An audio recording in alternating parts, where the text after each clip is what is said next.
Okay, AP Chemistry, we're moving on to answers video part 6, and we're now on page 15.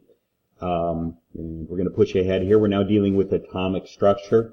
It's probably helpful if you have this assignment out. That's really where all these problems came from. They're simply review problems. And this has the most complete set of formulas and constants that you'll need for this. If you don't have this assignment for whatever reason, you can always pause the video here and copy these down. Just take about 3 minutes to copy those down, and we're going to use those on the next 4 or 5 problems. Okay, so I'm going to continue now, and we're going to go to problem number 50. So calculate the energy when n in the n equals 2 energy levels. So just a review of what we're talking about here. We're talking about the Bohr model of a hydrogen atom, and it has a number of orbitals. Now, in its ground state, that its natural state, the electron is in the first orbital. But that doesn't mean that hydrogen, which is what this is, doesn't have more orbitals. Okay. So what we're going to do is do the calculation of an electron that's been excited to go from the first energy level up to the second energy level. So that's what we're talking about right there. So how much energy does it have? It has more energy, because if it can resist the pull of the proton here in the nucleus, it has to have more energy to escape that pull.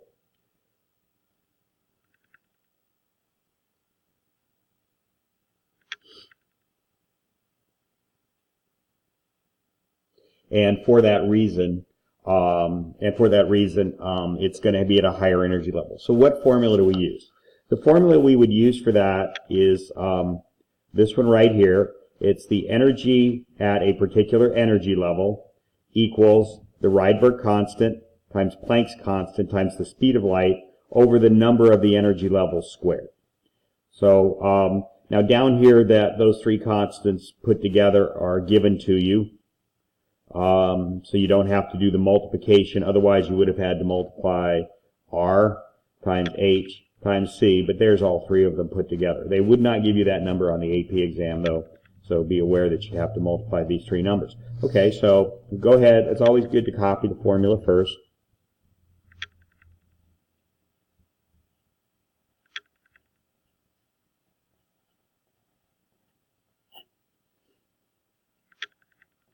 And now it's just plug in the numbers. A lot of these problems are simply plugging in numbers. You have to deal with scientific notation.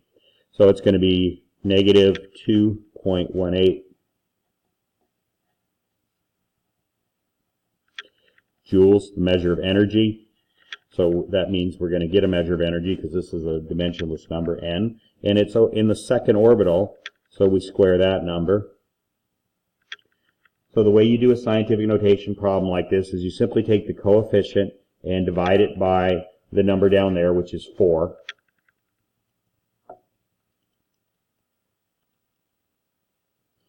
And that's going to give you negative 0.545 times 10 to the negative 18th joules. Now you do need to adjust the decimal. This should be a number between 1 and 10, or in the case of a negative, between negative 1 and negative 10. So you're going to move it over to there. That's going to put it between 1 and 10. So you now have negative 5.45 times 10 to the... Now the way you reason it is you made this number bigger. I know, forget about the fact it's a negative for a second. You made this number bigger, going from 0.54 to 5.4. So you have to make this number smaller. So that's going to go to the minus 19 joules. Okay. So when I say bigger, I'm ignoring the negative sign. I'm just meaning it's going from a 0.54 to a 5.4. All right.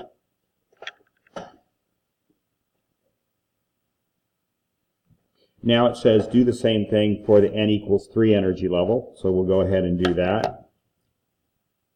So we already have the formula up above. So E3, the subscript represents the energy level.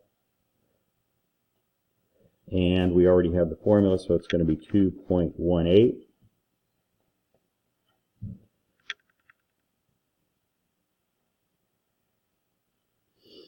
Okay, and that is over 3 squared.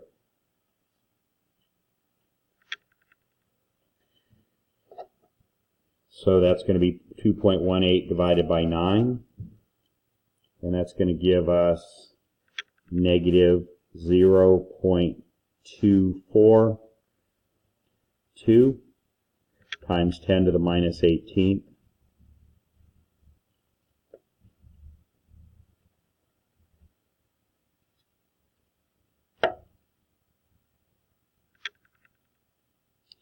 Joules.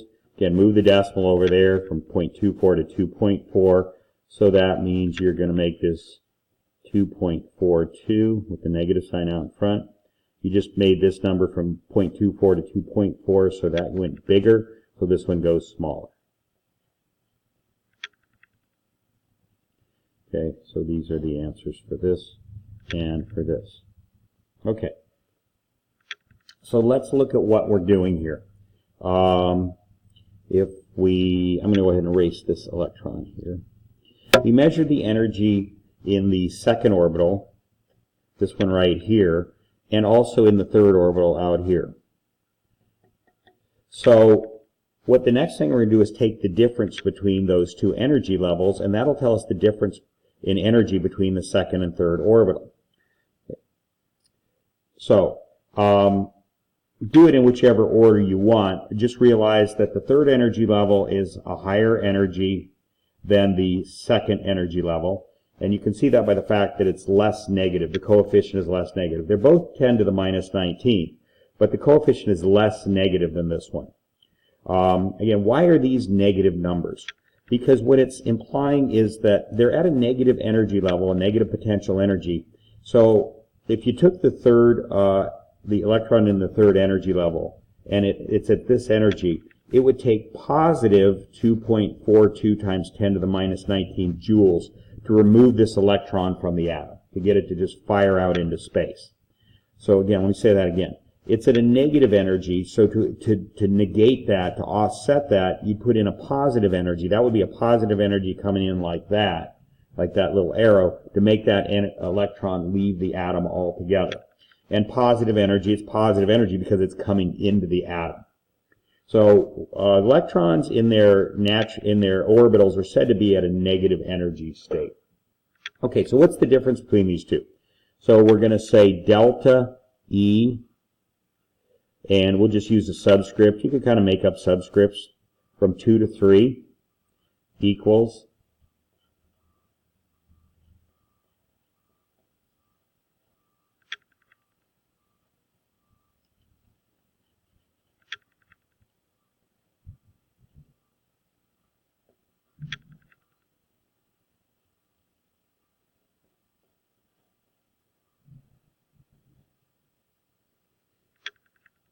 okay.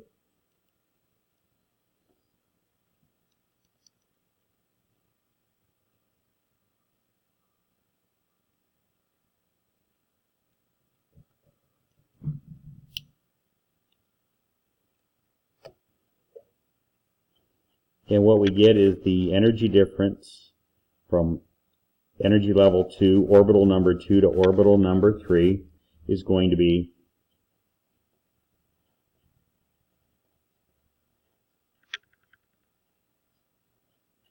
that's delta E right there. Okay, so if a photon of light had this energy, what would be the wavelength? So again, just remember the symbols. So this is an energy, so if a photon of light had that energy, so that's energy equals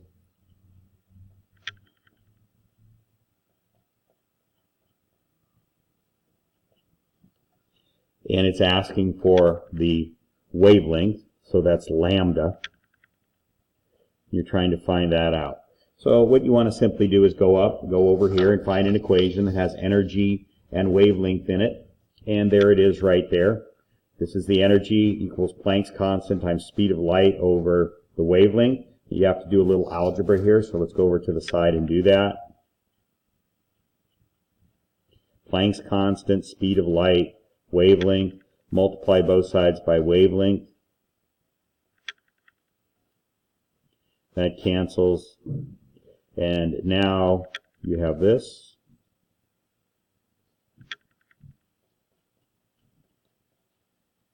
Now we can divide both sides by energy.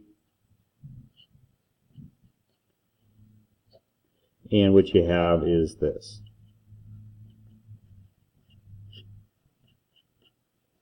Okay, so you're going to just plug the numbers into that equation. So lambda equals Planck's constant, 6.626 times 10 to the minus 34, and that's joule seconds. Speed of light is 2.998. 3 is usually good enough, times 10 to the 8 meters per second. And that's all going to be over the energy we have here, which is 3.03 times 10 to the negative 19th, and that's in joules. So the seconds here, I know they're kind of small, the units here, but the seconds here, joule seconds, and the seconds on the bottom here, these are both in the numerator of the big fraction, cancel out. And then you have joules in the numerator and joules in the denominator, they cancel out. So the only thing you're left with is meters, and that is what you measure a length in, a distance in, is meters. So I'm going to crunch the numbers, and I'll write the answer over here since I'm running out of space. So the way you do this is 6.626 times 2.998 divided by 3.03, and that gives you 6.56. So I'm going to write it over here in the margin here. Lambda equals 6.56 times 10. And now we got to do a little math, add additions and subtractions. Negative 34 plus 8 is negative 26. And then you have a negative 19 on the bottom, so you're going to subtract negative 26 minus negative 19. That becomes negative 26 plus 19. And that's going to give you to the minus 7. And that's in meters. Okay, so that's your answer right there. Now, let me take up to the top and make one further adjustment to this. So our final answer there was wavelength equals 6.56 times 10 to the minus 9th meters.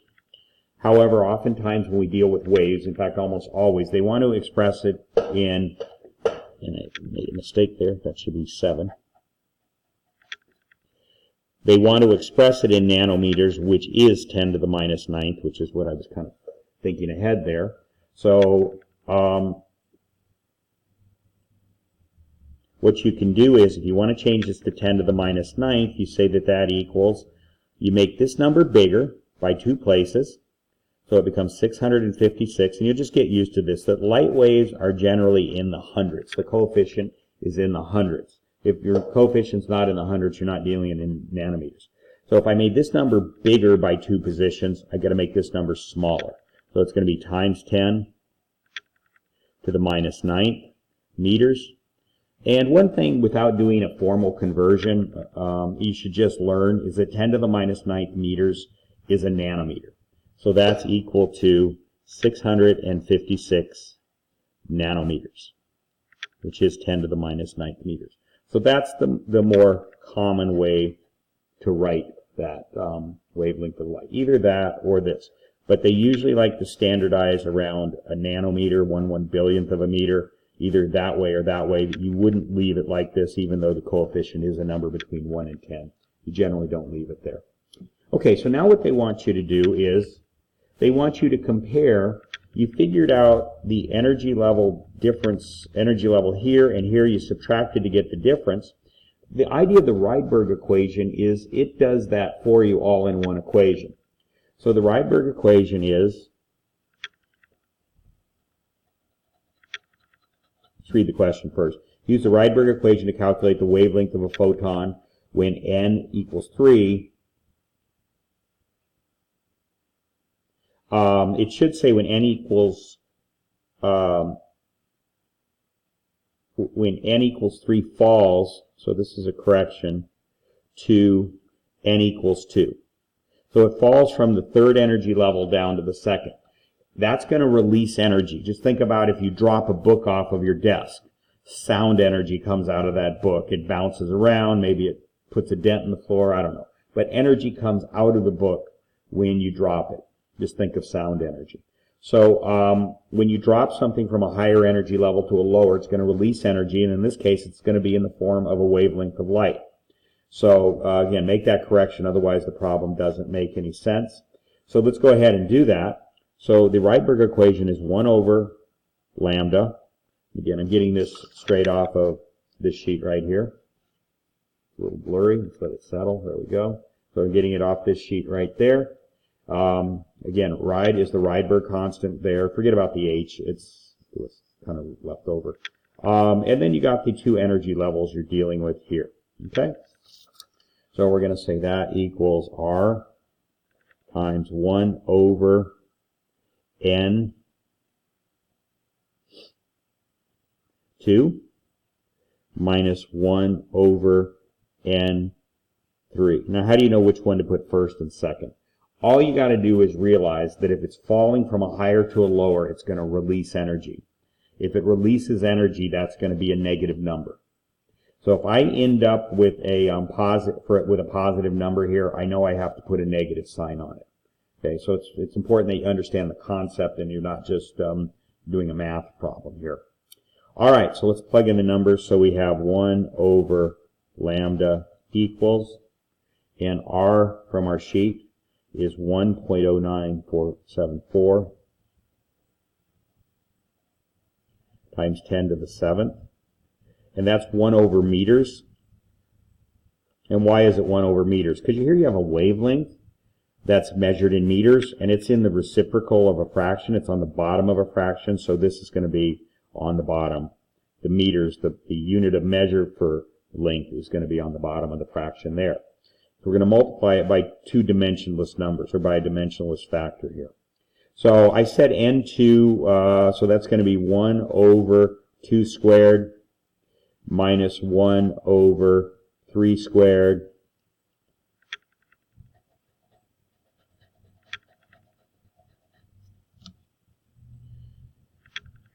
Okay, and if you want to just simplify 1 over 2 squared, that's going to be 0.25. It's 1 over 4, and 1 over 4 is equivalent to 0.25. 1 over 3 squared is equivalent to repeating 0.1, 0.111 forever. So we got 0.25 minus 0.111 forever, if you want to put it that. And you get 0.139 for this right here. So this right here is 0.139. Okay, so now we're going to multiply that times this, 1.0974, and that gives us this.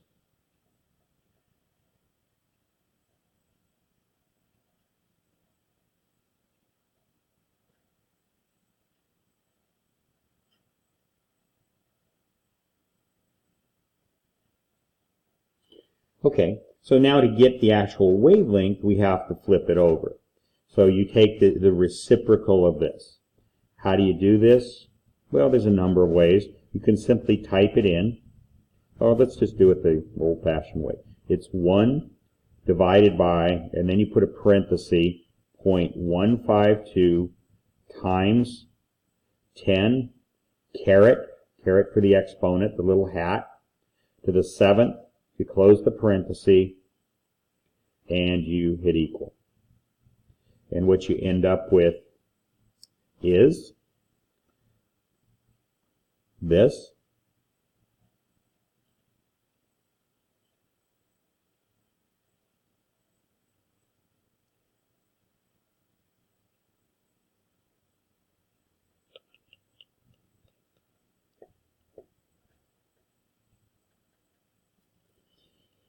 .658, which if you move this decimal over 1, 2, 3, 4, 5, 6, 7, 8, 9, you end up with 658. You made this number bigger, so you may have to make this smaller, 10 to the minus 9 meters. And if you see, that is pretty close to the same number we got way up here at the top. We got 656, 10 to the minus 9. Down here we got 658, 10 to the minus 9. So in other words, it took you 3 steps to do this. They were easier steps to do 51, 52, and 53. 54 did the whole thing in one step, but it's a little more complicated equation. But the idea is just to show you that both of them get you to the same place. Okay, so that's the answer to that. Now we're going to go on to the next one. And it says calculate the wavelength in nanometers associated with a 1 times 10 to the 2, so that's a 100-gram golf ball moving at 30 meters per second. How fast must the ball travel to have a wavelength of 5.6 times 10 to the minus 3? So this is the property of de Broglie, that objects, moving objects, have wave-like properties. And so we come up here, and you should recognize de Broglie's equation. You don't necessarily have to memorize it by name, but it's the one that has mass and velocity in it. So it's this equation right here. So it relates wavelength to the mass of the object and the velocity at which it's moving. So we'll copy that equation down. And always copy equations. Then you just naturally memorize them. And that's always a good thing. Okay, Planck's constant, 6.626 times 10 to the negative 34th joule seconds. Okay, now we have to be careful here. What is a joule? And I kind of blew past what a joule was in an earlier problem. I don't want to get into it. But what a joule is it's a kilogram meter squared per second squared. Okay, and again, I don't want to get into the derivation of that, but that's a unit of energy. It's basically force times distance, and we'll leave it at that. What's important to understand is, that should be kg for kilogram, is that it's calibrated in kilograms, meters, and seconds. So when we get a mass that's in grams, which is what the problem gave us here, the mass in grams, we're going to have to convert that to kilograms in order to use Planck's constant. Otherwise, we have kilograms up here and grams down on the bottom, and that's going to mess everything up. So we'll just go down to the bottom. So 1 times 10 to the second grams times, and I think hopefully you can start to do these 1 to 1,000 conversions in your head. If you can't, though, it's 1 kilogram for every 1,000 grams. Grams cancels, you get kilograms, and it's going to be 0.100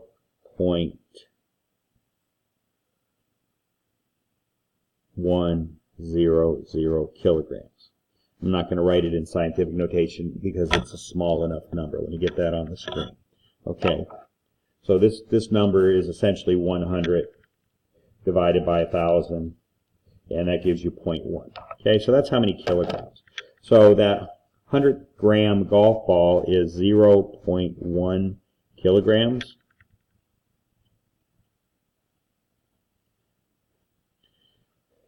All right, and then the velocity is in meters per second. That's good because Planck's constant is calibrated in meters per second. So that's going to be 30 meters per second.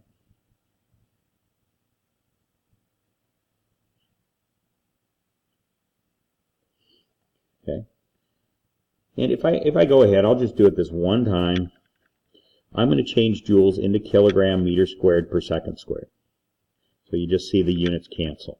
Kilogram meter squared per second squared. Okay, so we have seconds on the top in the denominator of the top fraction and in the denominator of the bottom. That means they can cancel. So one of these seconds cancels out. So I'm going to blot out that 2, that square, and I'm going to cross this one out. Then you have meters up here squared and meters in the numerator of the top fraction, the numerator of the denominator fraction. So I'm going to blot that out. One of the meters cancels out, not both of them, and that cancels out. And then you have kilograms on top, kilograms on bottom. So what we're left with here is meters per second.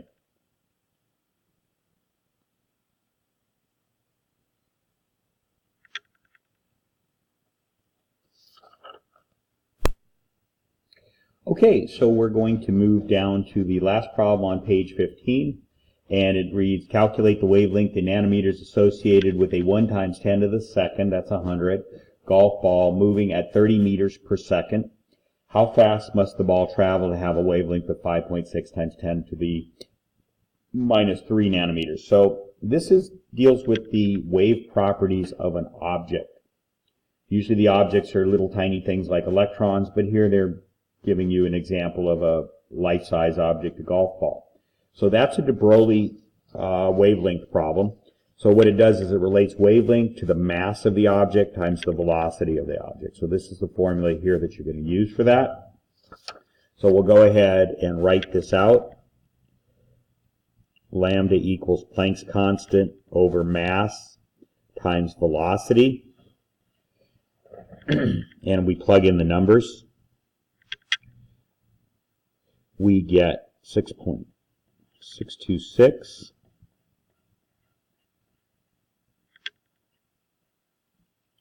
And the units are joule seconds. I'm going to erase the joule in just a minute just to demonstrate something on this problem. But that is the units. Okay, the mass on the bottom. Now here's the trick. The mass is in grams. So let's talk about what a joule is, because you've got to have your units consistent. Seconds are seconds. Joule is equal to, you're not expected to have known this, maybe you knew this from physics, but it's equal to a kilogram. Let's talk about what force is. Force is mass times acceleration, so that's kilogram meters per second squared. Kilograms is mass. Meters per second squared is acceleration. If you move a force times a distance, you have work, which is the equivalent units of energy. That is a joule. A force times a distance is going to give you the units of a joule. So distance is measured in meters, so we can multiply by meters, or we could just put a square here. So a joule is equal to a kilogram meter squared per second squared. It's an amount of energy or an amount of work. Work and energy are just flipped different sides of the same coin. They have the same units of measure. All right, so what I'm going to do is, for this problem, just to demonstrate, I'm going to convert joule into kilogram meter squared per second squared. And then remember, I just erased, there was times seconds already there. Okay, that was one that I just erased. So it was joule seconds. Now this is the joule times seconds. All right, next, we got to deal with the mass. Okay, so the mass is in grams, but the mass here, and I should have written kg, the mass here is in kilograms, so we have to make that conversion. So 1 times 10 to the second is 100. Let's go ahead. It's a small number. Let's just go ahead and convert it to a decimal number. So 100 grams is the mass of the golf ball. And hopefully these 1 to 1,000 conversions you can start to do in your head. 1 kilogram, because you're going to do a lot of them with milliliters, with liters, with kilograms and grams and so forth. So kilojoules and joules, so it's 1,000 grams. So grams cancels, so that's going to equal, to convert 100 grams to kilograms, is going to equal 0.1 kilograms. Do that on your calculator in your head. So that's the mass in the equation right here, 0.1 kilograms. And then the velocity is in meters per second. That's good because we're dealing in meters per second here.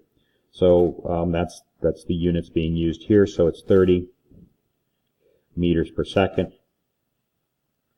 And there the equation is set up.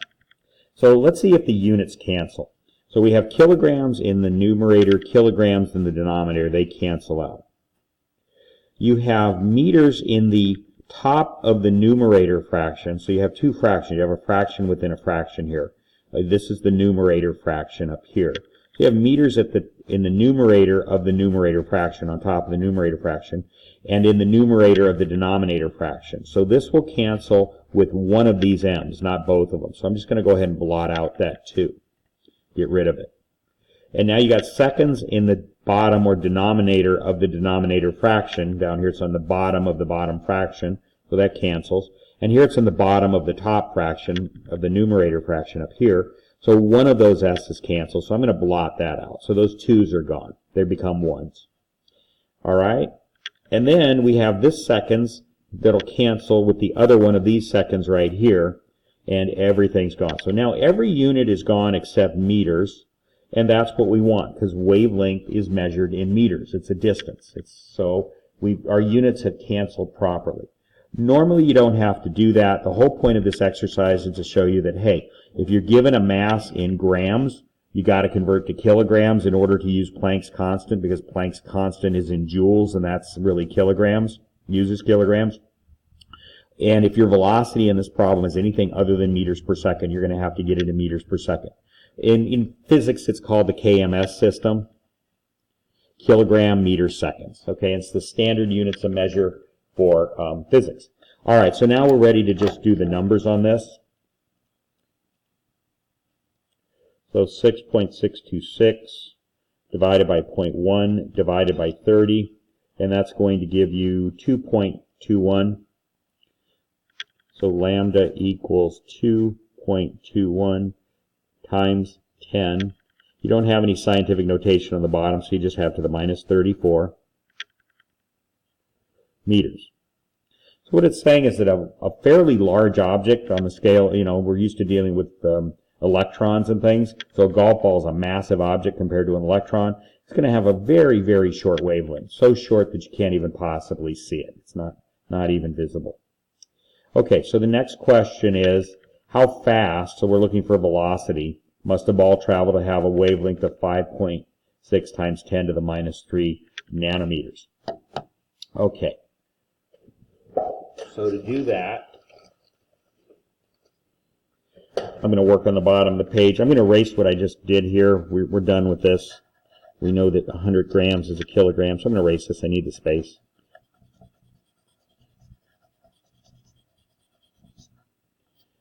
Okay, and hopefully that's erased enough that it's not distracting.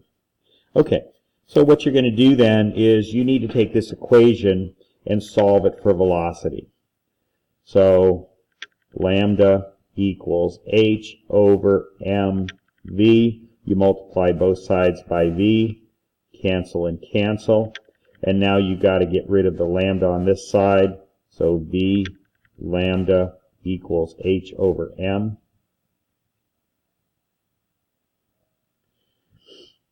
Keep in mind, don't get this v for velocity confused with nu, which is frequency. Okay, we haven't done any problems that dealt with frequency on this assignment, so you won't do any, but remember, they look very much the same, a v and the letter nu, which is frequency. So this is v for velocity, just like it was in your physics class. Okay, you divide both sides by lambda,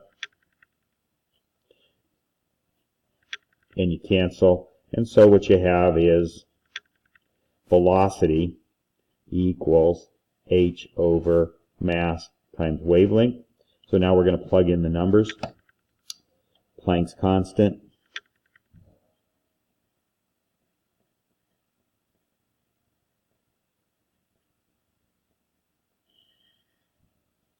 mass,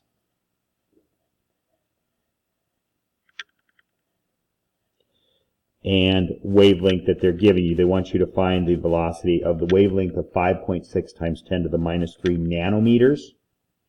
Okay, so that throws you a little curveball here. So let's figure out what is 5 times 10 to the minus 3 nanometers. So what it means is this.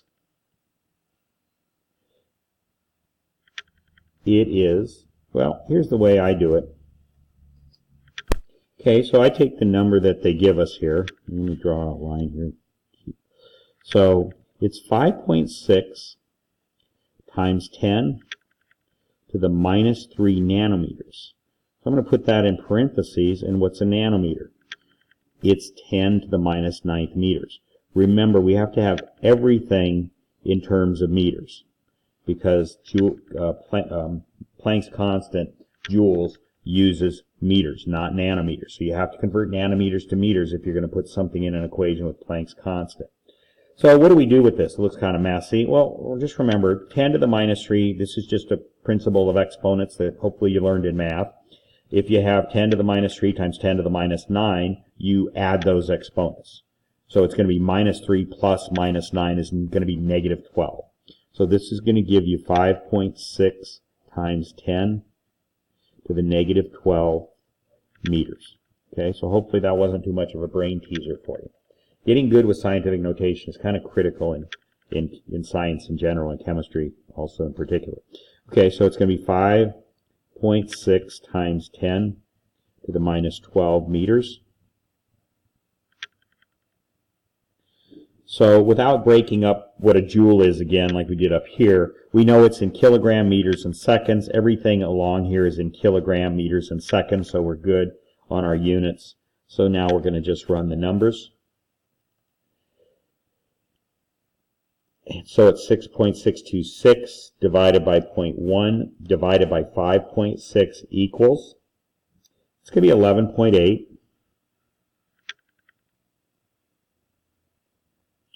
times 10 to the, okay, so you have a negative 34, you have no exponent here, 10 to anything, there's not scientific notation. So it's minus 34 minus negative 12, that's minus 34 plus 12, and that's going to get you to minus 22. And what is that? That's meters per second. I'm not going to bother to move the decimal and convert that. It's a really, really tiny number. Think of that velocity, how small that is. That's really, really tiny. In other words, the golf ball is barely moving at all. Okay, so that's all they're making. The point is that when you use de Broglie's equation with life-size objects like a golf ball, you get these numbers that are incredibly small. The wavelength is really, really tiny. That's so small you couldn't measure it, and that's so small you really almost couldn't measure it. You couldn't measure it, period. Okay, so anyway, that's the point of this problem. All right, we are going to move on now to page 16.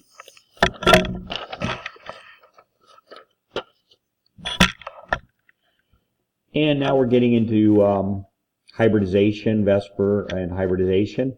Okay, so draw a Lewis dot structure, give the domain and molecular geometry, and the hybridization of each of the following.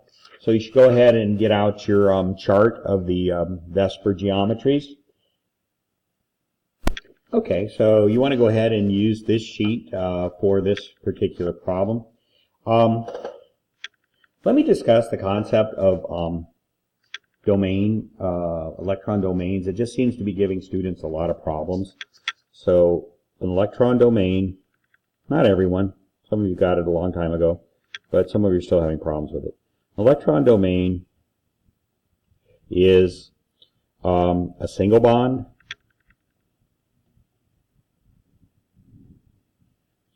a double bond, triple bond, or a lone pair. It's basically anywhere where there's an electron. It's not an electron, not just every electron is not its own domain. So a double bond is, a single bond is an electron domain if you just have a line for a single bond. If you have two lines for a double bond, that's one electron domain. If you have three lines for a triple bond, that's one electron domain. And a lone pair, which is never drawn as a line, it's always two dots, that's one electron domain. So the way you can tell electron domains is when you write the ax notation. If you write the ax notation correctly, just add up the numbers that are in the subscripts. For example, A, X, 2, E, 2 is going to have 4 electron domains. A, X, 3, E, 1 is going to have 4 electron domains. A, X, 5, E, 1 is going to have, whoops, big 5, I don't want a big 5. AX5E1 is going to have 6 electron domains. It just places locations where there are electrons. Okay, so let's do this. So we're going to do the Lewis dot. Again, until you know better, you just go ahead and draw things symmetrically. So we're going to pretend we don't know what a water molecule looks like. So it's got 2 H's and an O. It has, so oxygen, there's 1 of those times 6 valence electrons is 6.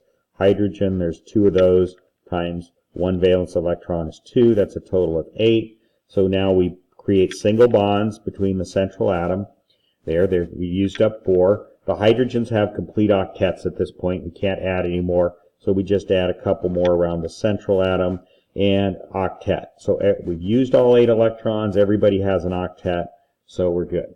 All right, so that's the Lewis dot structure. What's the domain in molecular geometry? So write the AX notation for the central atom. For geometry, we only care about the central atom. But for hybridization, we care about any atom that we have. All atoms, even outside atoms, terminal atoms, can have their own hybridization. But for geometry, it's only the central atom, because that's where the angle is being formed, is in the center of the molecule. So this is going to be A. It doesn't say write the AX notation, but you should do it. AX2E2. So what that means is there's 2 that are bonding, that are connecting to another atom, and there's 2 that are simply lone pairs, AX2E2. So that's 4 electron domains. So let's just write that out. 4 electron domains.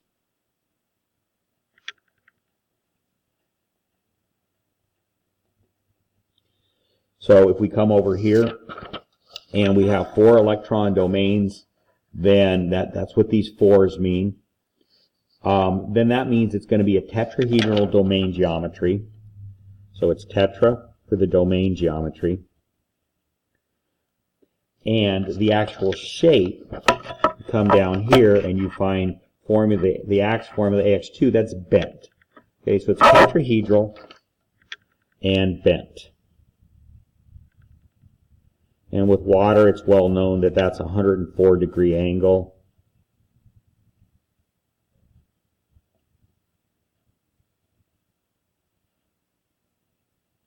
What you know is that because these lone pairs are pushing these bond angles down, it's less than the normal tetrahedral angle that you'd have with a methane molecule, for example, which is 109.5.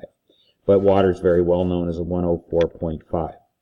Okay, so in other words, this is the same geometry as a methane molecule. It's just it doesn't have atoms attached to these 2 electron domains. But that's 1, 2, 3, 4 electron domains. And the hybridization. Well, anything that's got 4 electron domains is going to be sp3 because it needs to bond. It needs to have 3 different places where it can bond or where it can have electrons. So there's 1, 2, 3, 4. Just remember that sp3. I'll go ahead and write it here. Means S, px, py. They're all blended together into one orbital, pz. So 1, 2, 3, 4 produces 4 sp3 bonds that are all the same, but they're made up of these 4 different. And some students were asking, well, what about these? Well, these are also sp3 because they have a tetrahedral domain. They have 4 electron domains. And this is sp3. Okay, so you can write that there. Up here, it's sp2. Okay, 3 electron domains is sp2, both of those cases. Okay, all right.